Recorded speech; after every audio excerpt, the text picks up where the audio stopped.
Bhagavate Vasudevaya. Om Namo Bhagavate Vasudevaya.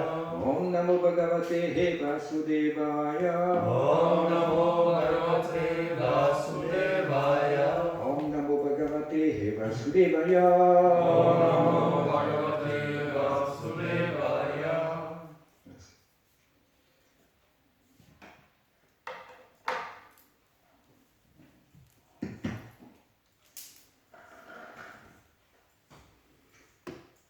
Donc on continue la lecture du 9e chant, 10e chapitre, versets 21-22.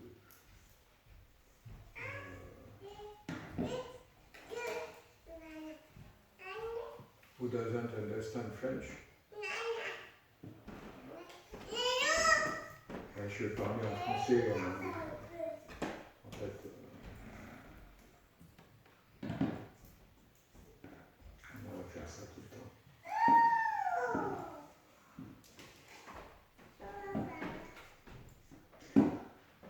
Rakshapati, Rakshapati, Svabalanashtim, Svabalanashtim, Aveksha, Rushta, Aruya, Yanakam,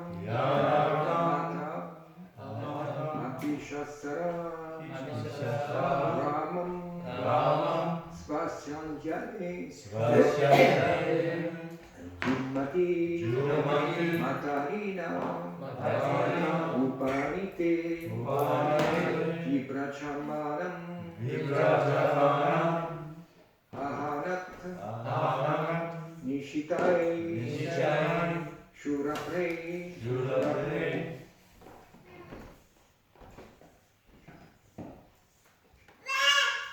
Rakshapati Swabaram Nashtim Aveksharusta. Rakshapati Swabalanashtim Aveksharusta. Rakshapati Swabaram Nashtim Aveksharusta. Rakshapati Swabalanashtim Aveksharusta. Aruyayana Kamati Aruyana Yakamata Pirasa Saramam. Aruyayana Kamata Pisharamam. Aruyana Kamata Pisasa Saramam. Aruyayana Kamata Pisharamam. Svasyandane Jumati Matarino Panite. Svasyandane Jumati Matarino Panite. Svasyandane Jumati Matarino Nipate. Svasyandane Jumati Matarino Panite.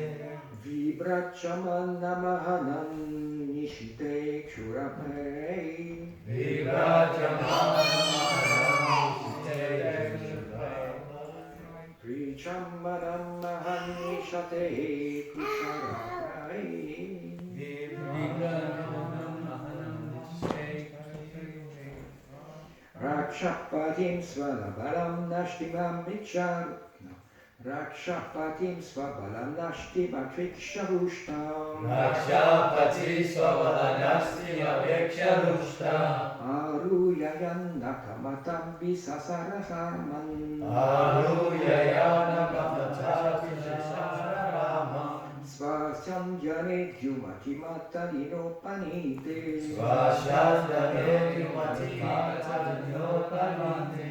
Vichamaman Namahanam Nishite Kushura Preya. Vibrachamana Mahanam Nishite Kshurapre. Rakshapati Svabalanashtim Aveksharushta. Rakshapati Svabalanashtim Aveksharushtam. Arujayana Kamata Vidasha Sarorama. Aruyayana Kamata Pisharamam. Svasyandane Jumati Matarino Panite. Svasyandane Jumati Matarino Panite. Vibrajamana Mahanam Nishite Kshurapre.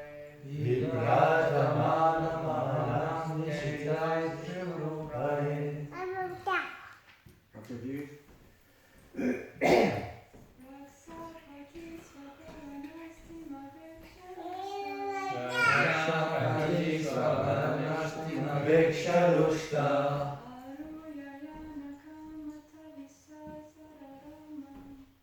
Alleluia, Yana Kamati Shashasaram.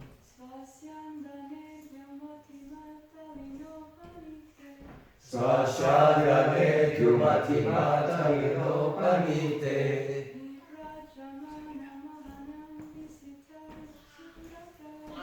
Vijajanam Shri Sushapare.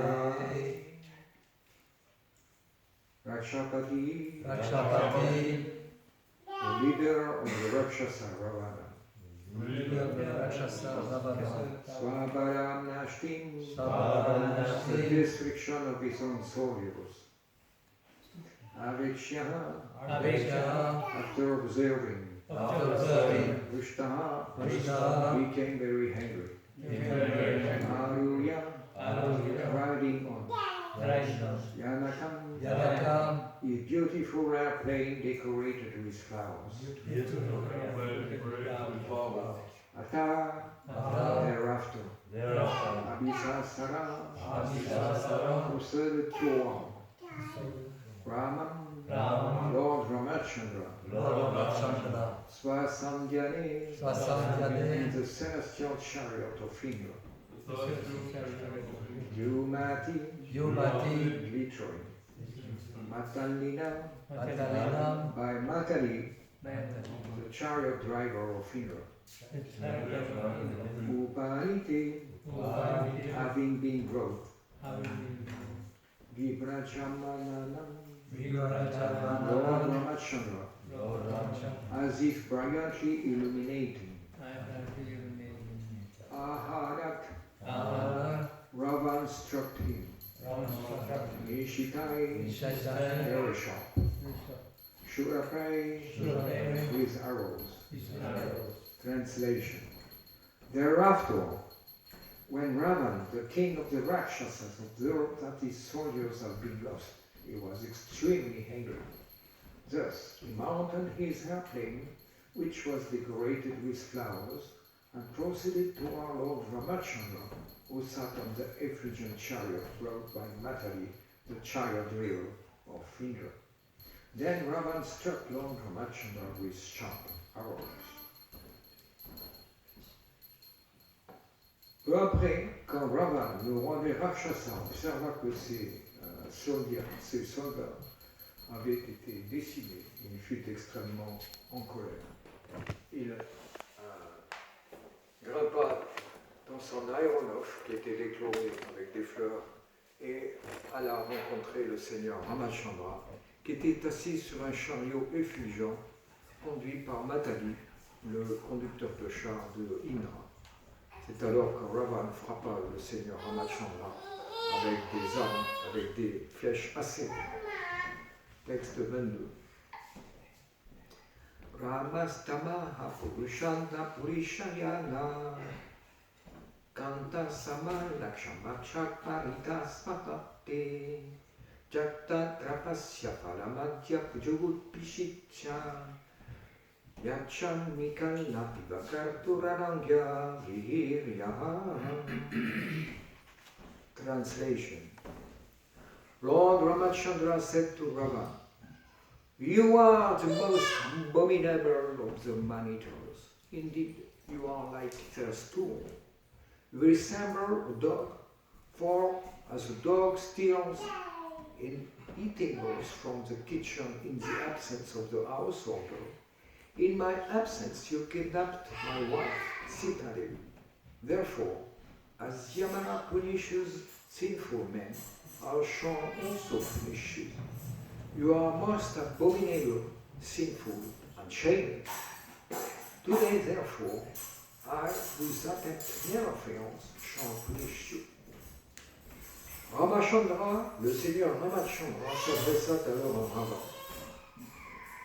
Tu es le plus horrible des mangeurs d'or. En fait, tu ne vaux pas mieux que leurs esclaves. Tu ressembles en tout point à un chien, car un chien vole des denrées de la cuisine dans l'absence du chef de famille. Et de la même manière, dans mon absence, tu as osé kidnapper ma femme, Sitadevi. Par conséquent, de la même manière que Maharaj punit les hommes pécheurs, moi aussi, je vais te punir. Tu es des plus abominables, des plus pécheurs, et tu n'as aucune honte. Par conséquent, aujourd'hui, moi, dont la parole ne faillit jamais, vais te punir. Donner rapporté par Shirkova. Nachariva Paravaram. No one can surpass the strength of the transcendence.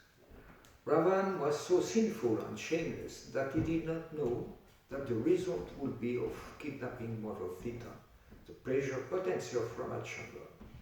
This is the disqualification of the Rakshasas. Asatyama prishtam jajagya tahurani varam. The Rakshasas are unaware that the Supreme Lord is the ruler of the creation.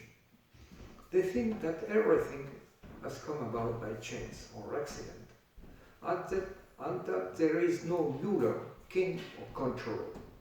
Therefore, the Rakshasas act independently as they like, going even so far as to kidnap the goddess of fortune. This policy of Ravan's is extremely dangerous for the materialists. Indeed, it brings ruin to the materialistic civilization. Nonetheless, because atheists are Rakshasas, they dare to do things that are most abominable, and thus they are punished without fail. Religion consists of the order of the Supreme Lord, and one who carries out these orders is religious.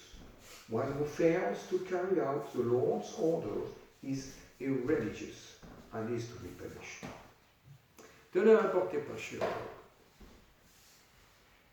personne ne peut surpasser l'influence de la force, l'influence de la transcendance. Ravan était tellement pécheur et sans honte qu'il ne savait pas quel serait le résultat du fait de kidnapper Mère Sita, la puissance de plaisir de Ramachandra. Voilà la disqualification des Rakshasas. Les Rakshasas ne sont pas conscients que le Seigneur suprême règle et arrange la création tout entière. Ils pensent que tout est venu là par hasard ou par accident, et donc il n'y a pas de commandant, de roi ou de personne qui contrôle. Par conséquent, les Rakshasas agissent indépendamment, comme ils veulent, allant jusqu'au point de kidnapper la déesse de la fortune. Cette manière de faire de Ravan est extrêmement dangereuse pour les matérialistes. En fait, il n'amène que la ruine à la civilisation matérialiste. Néanmoins, parce que les athées sont des Rakshasas, ils osent faire des choses qui sont des plus horribles. Et c'est ainsi qu'ils sont punis sans qu'il y ait de manquement. La religion consiste à suivre les ordres du Seigneur suprême. Et celui qui suit ces ordres est qualifié de religieux. Et celui qui manque à suivre les ordres du Seigneur est qualifié d'irreligieux et il est sujet à être puni.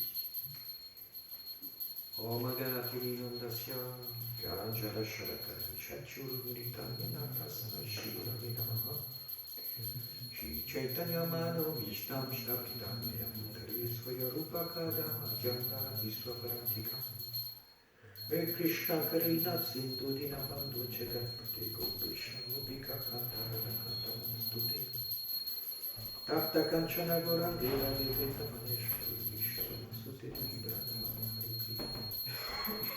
Chakam Pataravya Shakri Pasindo Yaivacha Itanam Pavane Yo Vaishnavibhyo Namo Krishna Chaitanya Prabhu Nityananda Shri Advaita Gadadhar Shiva Sari Gaur Bhakta Vrinda Hare Krishna Krishna Krishna Hare Hare Hare Rama Rama Rama Hare Hare.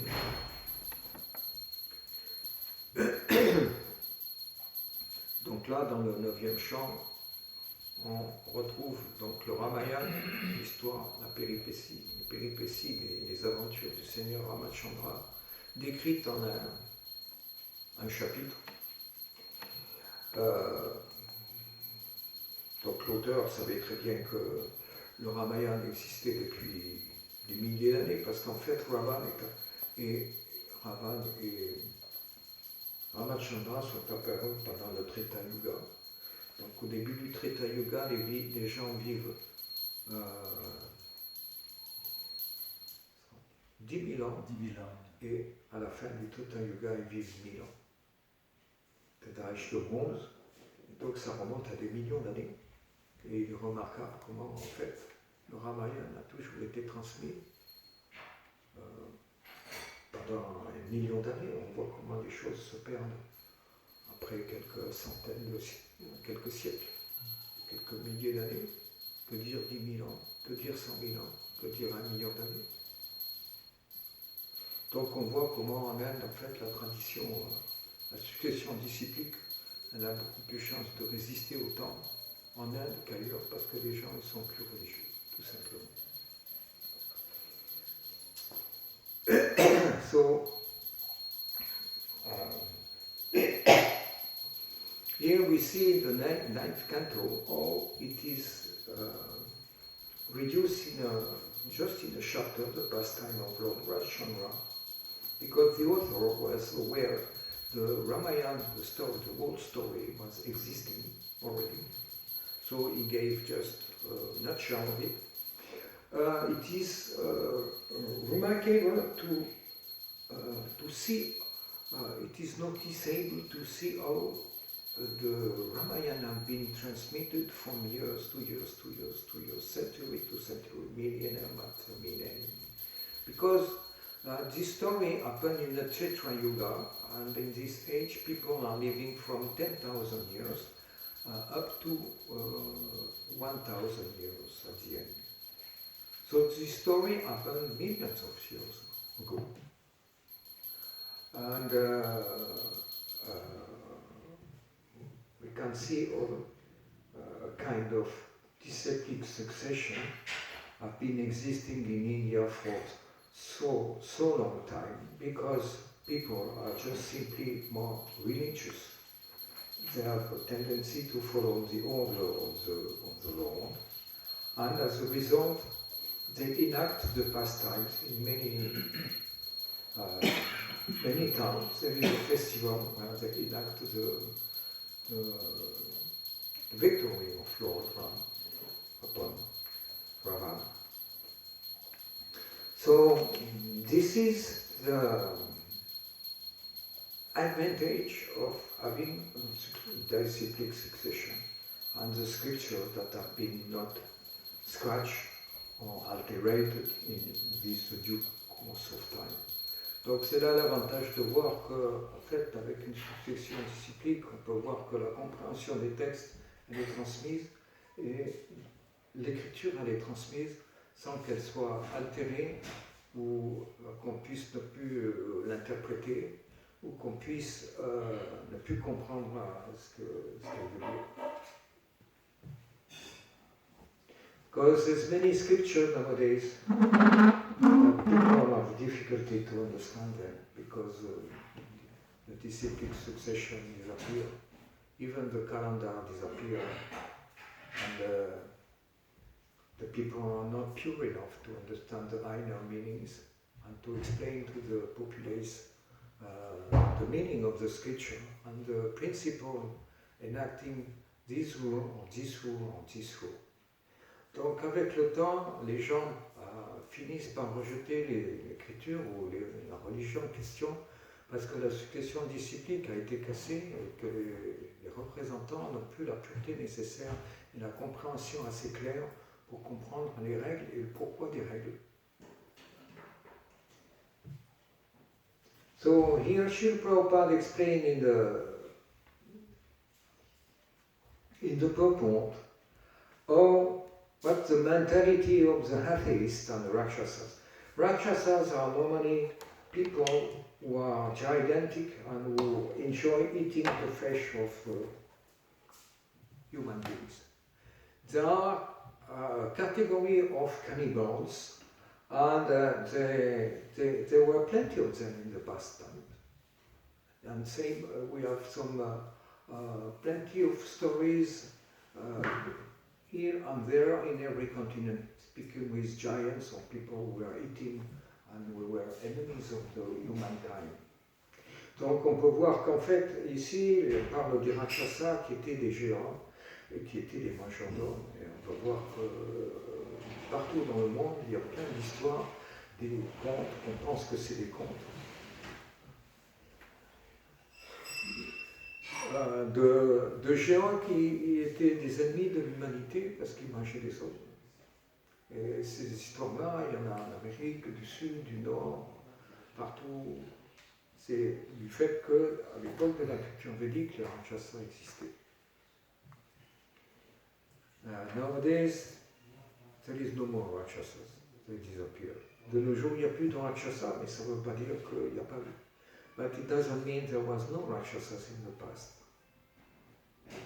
Anyway, what is important here is not so much the body, but the mentality behind the body.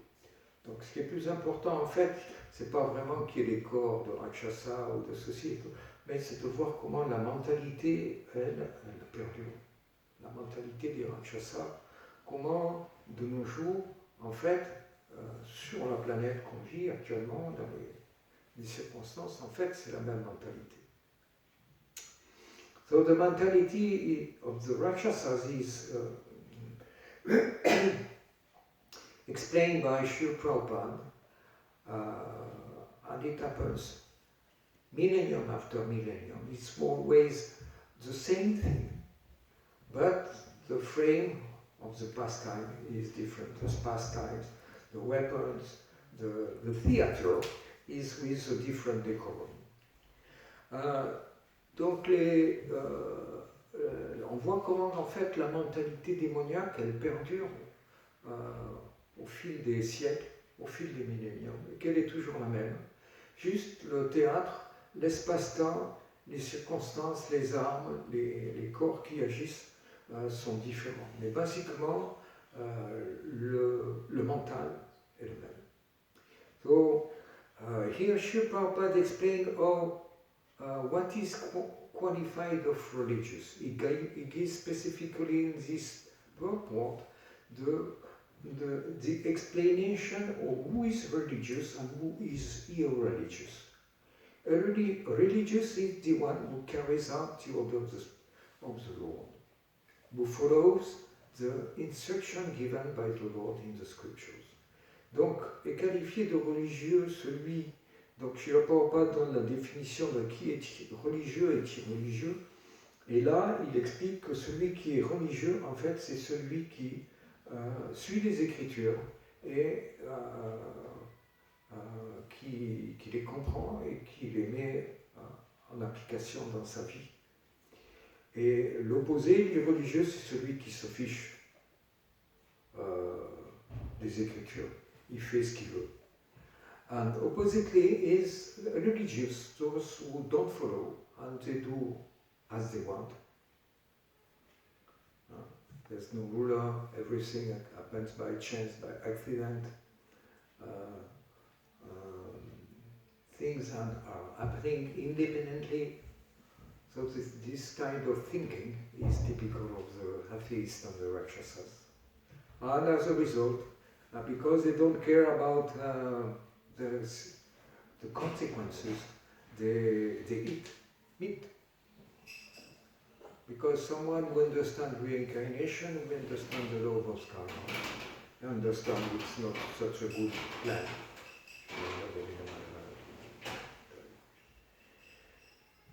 Those who understand the karmic laws, they understand it's not a good plan to eat animals and to. So reincarnation and the law of karma, understanding them goes along religion. Donc comprendre le karma et les réactions karmiques, comprendre la réincarnation, va en même temps que suivre les voies religieuses. Si on ne comprend pas la réincarnation, si on ne comprend pas les lois du karma, c'est difficile d'être religieux parce qu'on va suivre une religion, on va appliquer les règles de manière mécanique sans comprendre la philosophie derrière. Et on risque de devenir fanatique pour quelque chose qui n'a pas de stabilité, vraiment. So, those who follow a so-called religion but who don't understand the difference between the soul and the body, who don't understand what is reincarnation, who don't understand the karmic laws, it's a disguise of religion. It is a shadow of religion because they will follow some principle, but they will not understand the principle underlying this rule and this rule, and they will not be able to explain to others. So the result is that they will be in between irreligion and between religion. And it comes easily about fanaticism.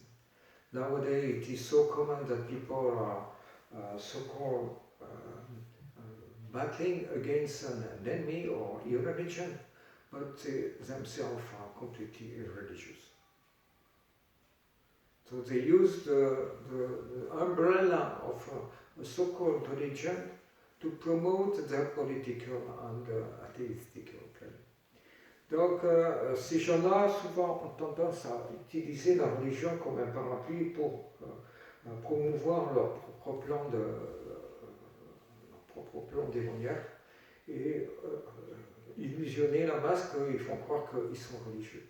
Alors qu'en fait, ils ont toutes les preuves de l'irreligion et ils ne suivent pas eux-mêmes les principes. Ils proposent de suivre certains principes, mais ils n'en suivent pas d'autres. Donc, c'est la situation, en fait, de nos jours. It is the situation nowadays, what's happening on this planet. And here, Srila Prabhupada explained that the tendency of the Rakshasas, or the atheists, is to exploit the pleasure potency of the Lord and to use it for their own pleasure.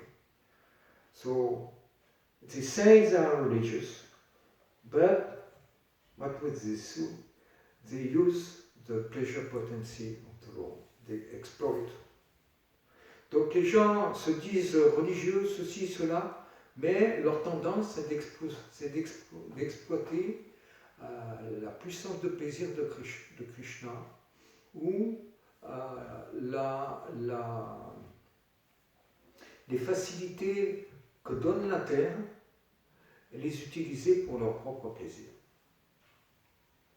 Donc certaines religions, en fait, sont sous le faux concept que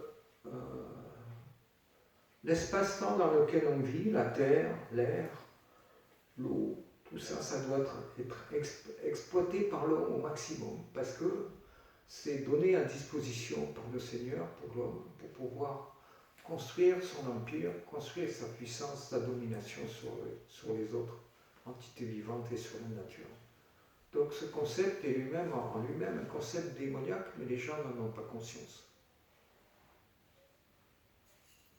Ils ne comprennent pas comment la mentalité de vouloir exploiter la terre et les faciliter de manière outrageuse, outrancière, au détriment des autres êtres vivants jusqu'au point où vous décimez les autres espèces vivantes, les arbres, les animaux, même les autochtones, vous les déplacez parce que vous voulez exploiter, etc.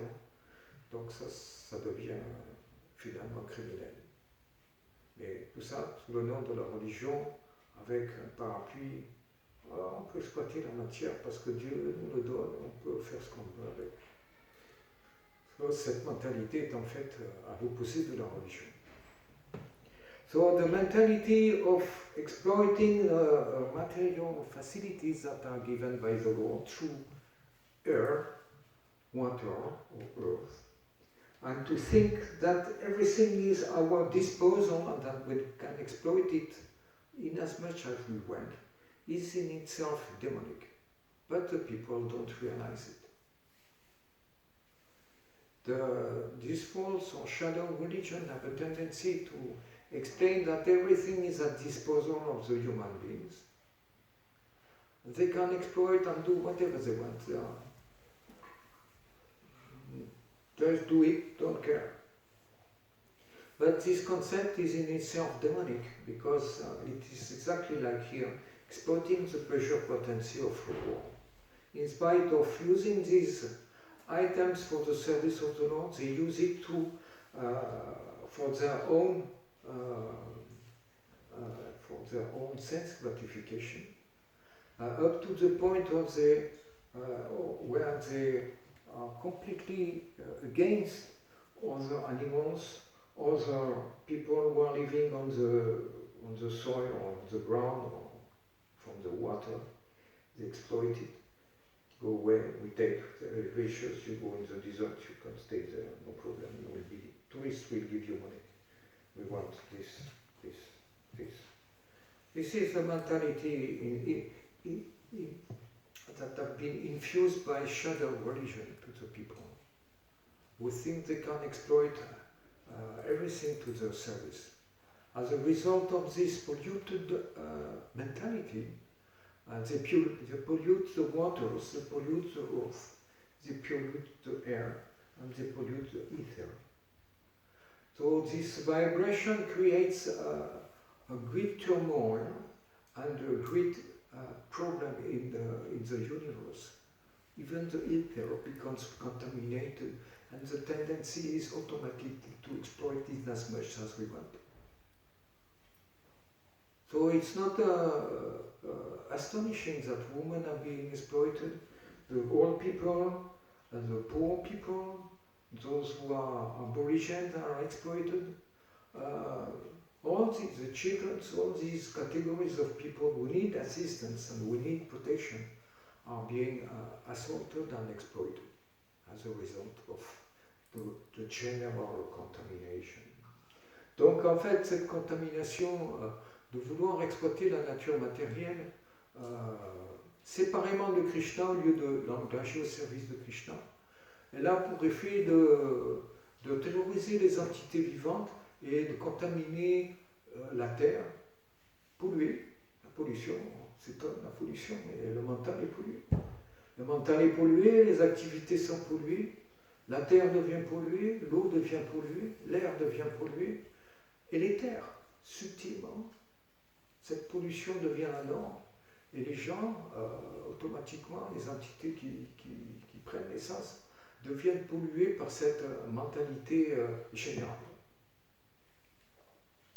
Donc on voit comment une mauvaise interprétation de la religion, elle fait que, quand on ne comprend pas le principe derrière, elle fait que toutes les entités souffrent. Finalement, l'univers se met à souffrir aussi.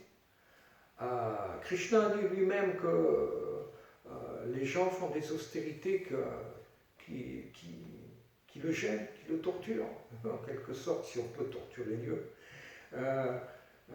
Parce qu'elles sont dirigées dans un but qui font du mal aux autres, et du mal à la nature matérielle, et qui ne vont pas donner un bon bénéfice ultime à la personne qui entreprend ces austérités. So all these austerities people are accomplishing to exploit material nature with demonic means, so much austerities actually are said to be a problem to the Lord himself. They are annoying other entities and they are annoying the Lord himself. Then it comes to the point when the pressure is too big, and then happens tsunami, earthquake, pestilence, disease, onslaught during wars. So we have to see that the wars that are starting to erupt here and there, like mushrooms or volcanoes, all of a sudden, it doesn't happen through directly the situation, political, this, that, one, there's so many things that can happen with political, but the underlying principle is that the people have been completely in this frame, they fit in the Rakshasa frame, in the demonic frame. Donc en fait, toutes ces guerres, toutes ces pestilences, soi-disant maladies, les pestilences, les épidémies, les guerres, tout cela, ça vient. En fait, il y a toujours des résultats, des causes immédiates, mais les causes principales, profondes, elles sont expliquées là, par Srila Prabhupada directement. Ces causes-là, ces maladies, ces règlements politiques, en fait, se passent parce que les gens rentrent exactement dans la définition des rakshasas et des athées qui exploitent la matière et qui séparent l'énergie de richesse du Seigneur, et qui l'utilisent pour eux-mêmes, mais leurs plans vont tomber. Srila Prabhupada. They dare to do things that are most abominable, and thus they are punished without fail. C'est ainsi que ces gens arrivent à faire des choses qui sont les plus abominables, et puis ça devient la norme, et puis personne sourcille, ça devient normal. Mais en fait, là, Srila Prabhupada explique, et Krishna dit que aussi, ces gens-là sont punis sans qu'ils puissent l'éviter. Ils peuvent prendre les mesures qu'ils veulent de protection. Yamaraj se moque bien des bunkers et des protections, des conditions, des stocks de nourriture ou d'armes qu'on peut faire pour se protéger. Krishna va faire en sorte que tout ça devienne inutile. On ne peut pas éviter qu'on reçoive les fruits des graines qu'on a plantées. So we can make all kinds of arrangements to protect us through bank account, stockpile of food, or stockpile of arms, or bunker, or so many protections. They will be useless because what is due to happen will happen, and you will reap the seeds and the crops that you seeded in the past. This is a clear understanding of the laws of karma.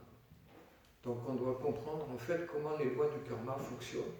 Sinon, la vie spirituelle, elle est sentimentale. On ne peut pas comprendre comment les choses se passent. Et on ne sait pas savoir qu'est-ce qu'il faut faire ou ne pas faire.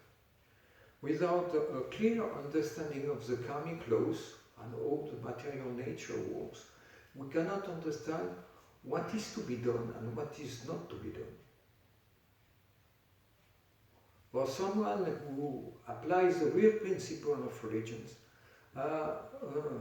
even before being able to see Lord Krishna face to face, you see the light of the sun, and you see where you are, you see where you can go, and you see where you must not go. Donc bien avant de pouvoir voir Krishna, de lui parler, avant que le soleil se lève, qu'on puisse voir le soleil, en fait, la radiance du soleil, déjà, nous fait sortir des ténèbres et on est capable de voir où est-ce qu'on est, et donc d'éviter les obstacles, et de savoir où est-ce qu'il faut aller et où est-ce qu'il ne faut pas aller. Et c'est clair.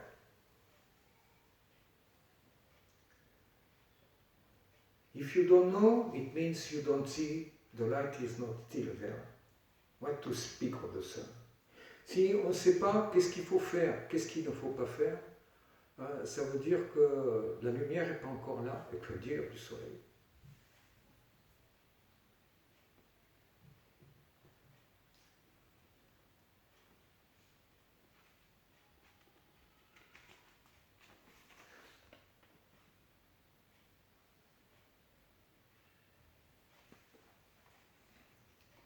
Donc là, on voit comment, en fait, Ravan, quand il voit qu'il perd, il se met vraiment en colère. Et finalement, il rencontre le Seigneur suprême qui ne manque pas de le tuer. Donc pour faire la guerre, vraiment, il faut être en colère. Et donc pour avoir le support de la population, etc., il faut faire la propagande nécessaire pour mettre les gens en colère, pour qu'ils supportent le gouvernement et qu'ils supportent de payer financièrement les armes, les vies et tout le reste. Dans une guerre, Tout le monde perd quelque chose. Des fois c'est la vie, des fois c'est la vie du fils, des fois c'est les confitures, les réserves, la voiture, les choses, l'appartement. Et tout le monde doit perdre quelque chose. So in a war, everybody, we see that Ravan, the enemy of Lord Ramachandra, he saw that he was losing all his forces and arms and all. So he went himself. He was extremely angry. Unless you are angry, you cannot fight. So the duty of the government is to put people angry with propaganda or false news or whatever, in a way or another, so that they can support a war and that they can support financially the war, because war costs. Nobody, everybody have to lose something during a war, be it life, or the life of the son, or someone of the family, or be it your stockpile of stuff, or your jams, or your car, or your flat, or your money, or whatever. Wars are always very costly. And for allowing people to support wars, they must be angry, and you must nurture that.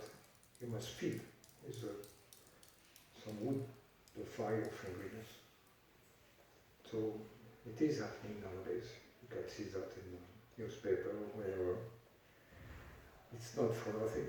It's for feeding people and making them ready for the next step. So karmic laws, in a way, sometimes it's very heavy. Des fois, c'est très difficile. On voit comment, en fait, la pression et la propagande, elle augmente, et donc ça veut dire que les plans sont déjà là de faire la guerre et tout ça. Donc c'est exactement le même cas que Ravan, avec Sita Devi, puisque les richesses, c'est pas Sita, c'est les richesses de la terre, c'est les richesses que donne la terre naturellement, qui sont mal partagées, et puis les gens sont tellement, les financiers sont tellement vides que ils poussent les politiciens pour faire les guerres, mais leur plan va tomber à l'eau, tout ça. Ils vont eux-mêmes se perdre. So we can see that the plans are always the same, trying to grab more and more riches. Of course, there's no Sita to kidnap, but there is the riches of the earth, and so the financial people are so greedy, they want to grab everything. And they push the politician, who push the people, and they set fire like bamboos in between themselves. Syrians and jihadists in between themselves, slave people in between themselves. It is always the same principle. For some pretext, you raise some people against other one, and you make them fight. But actually, these people will be also destroyed in the due course of time, because it is always the same. We have seen so many empires, so many big society that were so flourishing, and they disappear.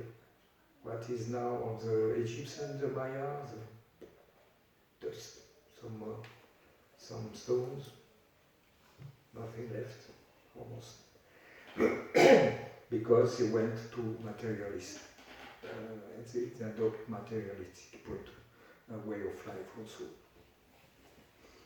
Donc le principe est toujours le même que peut-être les gens étaient dans les passés suivaient la culture védique, mais petit à petit ils ont suivi des points de vue matérialistes. Et on peut voir comment leur civilisation, en fait, qui a dû être très florissante à un moment, et elle s'est écroulée parce que ils ont négligé le Seigneur suprême à un moment ou à un autre.